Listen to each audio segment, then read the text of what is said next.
What's up, everybody? Welcome back to the channel. And in this video, we're going to talk to Craig about Jerami Grant staying with the Pistons. He was not traded. So you know how we do. We like to just get right into it. Not traded. So N-O-T. Craig, ultimately, just from a high level perspective, why was he not traded at the deadline? Yeah, good question. He wasn't traded, and I'm gonna quote this. I'm gonna quote a tweet. That's an interesting way to say it, but I'm gonna quote a tweet from Shams where he said this: Jerami Grant remains with the Detroit Pistons as the NBA trade deadline ends. Grant and the Pistons have comfortability with each other moving forward. The Pistons didn't trade Jerami Grant because the Pistons didn't get what they wanted for Jerami Grant. The asking price finally came out. We started to know what they were looking for. They were looking for 2 first-round picks or 2 first-round talent players or any combination of the sort, which isn't that many. It's either 2 first-round picks, 2 players, or a first-round talent player and a first-round pick, right? So that's what they were looking for, and they didn't get it. So they said, well, we think Jerami Grant's worth that, so we want to keep him. Jerami Grant loves Detroit. We like Jerami Grant. We brought him in, and so we're going to keep him. I have a lot more on this, but I think that is and we'll talk about that later in this video about the flexibility that the Pistons get because they keep Jerami Grant. But the reality is both teams, both the team and Jerami Grant are comfortable staying with each other. They both get what they want. Jerami Grant gets to be a number 1 or number 2 option. And the Pistons get a player that both is talented, could be part of the future, but also doesn't stop them from losing right now, as bad as that sounds. Well, that's what I was going to say. That was my next question is obviously this shows that it wasn't like it doesn't fit. We got to get rid of him. It was we're comfortable with him in both ways. So like you said, he doesn't hinder us in the future. He doesn't strap us down where we can't make other moves, but he also gives us some flexibility. So do you want to talk about that right now or kind of what that looks like? Yeah. You mentioned that. Yeah. I want to talk about the flexibility for sure. So he's on a contract right now that's 20 million this year, 21 next year. So what that is that's a contract that's not so big that you can't just add a filler contract in and trade it for another team if you're acquiring young talent, but it's also big enough that you can add it to another one where you could take back a massive contract too. So there's that there's cap flexibility in that. There's also this thing of, okay, well, Jerami Grant wants an extension. Well, how about this? We keep Jerami Grant.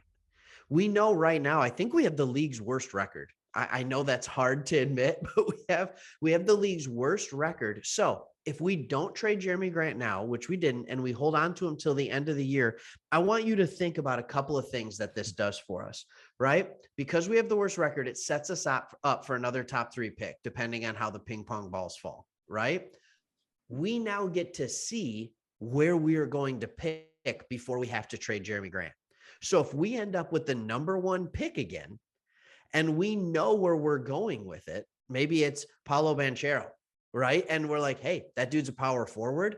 We don't need Jerami Grant anymore. All right, we'll trade him. Okay. Or maybe it's a center and you're like, actually, Jerami Grant could be a really good fit alongside him. So you keep him.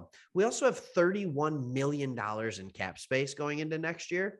So if you have Cade Cunningham, the number 1 pick, I'm not saying we have number 1, but a top 5 pick. You have Cade Cunningham, a top 5 pick, and you still have Jerami Grant. That probably makes you a little more of a suitable destination for free agents. So we don't have to decide on Grant now until we have all the pieces. If we traded him away right here at the deadline, it's like, well, we think we know where the pieces are going to fall, but we don't know. We just think we know. And Troy Weaver, for all of his wheeling and dealing, here's another good thing to talk about. For all Troy Wheelers, the Troy Reaper, that was the nickname he got when he came in, and he's getting rid of everybody. He's also proven to be patient in another video that we have already shown on this channel with Marvin Bagley. They've been talking for the last 2 years with the Kings. They've had their eye on Marvin Bagley, and he waited till Bagley was at his lowest possible trade point, and he snatched him up for the lowest amount. And for honestly, I don't want to make fun of Trey Lyles or Josh Jackson, but around the league, that's viewed as spare parts. It doesn't mean that they can't be used. They're beneficial to a team. But anyways, that's it. We already did that video, so we'll talk. We don't need to hit that, but this sets us up for a lot of flexibility, and no matter where things shake out, we have the ability to react to it. Yeah, and I don't think a lot of people realize that, and that's a great point. We can let things play out, see what we Yeah. want to do, because you said it. That was my last question for you was, hey, we've got Jerami Grant still, Cade Yep. Cunningham, 30 million in free agency, a Yeah. top 3 pick. That's all we've been Hopefully. wanting and asking. Obviously, we want to win, but we've been asking for keep the future bright. Don't handicap us so it's like we're done. Blake Griffin's coming in. He's 80 years old. This is like, okay. Do you remember the basketball purgatory we were in for like 12 years? Like we were in this area where it's like, we don't suck, but we're not good. So we're sitting there, and I think we made the playoffs 2 or 3 times, right? One with Rodney Stuckey, another with Blake Griffin, 1 year with Tobias Harris leading the charge with Drummond and Reggie Jackson. But like, we knew those teams were never going to win. So why get 2 years into a rebuild and then just say, oh, let's cut it short, see what we can get right now. Right. Like, let the rebuild, let it continue. And I like this. This is good. You need vets too. Yeah, right. You can't just exactly. So we've got, I love it, man. You hit on a lot of stuff. Is there anything else you wanted to cut on this? I mean, I know we didn't want to spend too much time on this. You hit it pretty good, but is there anything else you had? Yeah, I got something. I always have something else. You know Absolutely. me. So I'm sitting there. I'm in my office at work, and I may or may not have a TV in there, and it may or may not have in the background had NBA, like, Trade Central going for NBA TV. And I'm just like, okay, like 3:00 comes and goes, and we don't trade Jerami Grant. Now, we had gotten Bagley, but we didn't trade Grant. And if I'm being honest, at first I was like, oh man. But then I started thinking about it, and I want Detroit sports fans to stay with me. Like, we were all in love with Jerami Grant last year, and the way he played and what he was doing and just the production we saw. And he's been injured for the most part this year. Like, let Jerami Grant be Jerami Grant. He can be a good piece for this team going forward. Like, don't be disappointed that we didn't trade him. And I think sometimes we got used to Troy Weaver just wheeling and dealing all the time. He still made a smart move. He just didn't get what he wanted for Grant. I guarantee you would have been more upset if we traded him for just a first-round pick or something like that. So I'm glad we had the patience to hang with him. And I even heard a report that we weren't shopping him. That was really weird to hear.